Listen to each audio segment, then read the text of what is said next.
అమ్మాయి గారు ఒట్టేసి చెప్పండి అమ్మాయి గారు. ఏంటది? అందరిలా చూడరుగా నన్ను మీరు.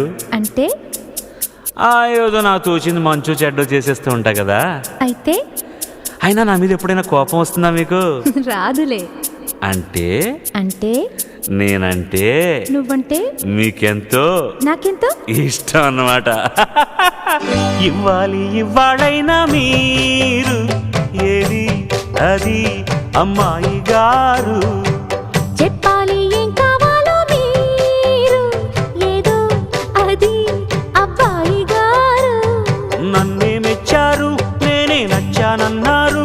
తీరా అది అంటే ఇంకా ఏమో ఆలోచిస్తారు. చాలే నీ తీరు విన్నాళ్ళేమనుకుంటారు. అయినా అడిగేదానికి ఉందా లేదా ఏదో పేరు. ఆ మాట నా నోట ఈ పూట వినిపించనా? I want take kiss from you. ఇవ్వాలైనా మీరు ఏది అది అమ్మాయి గారు.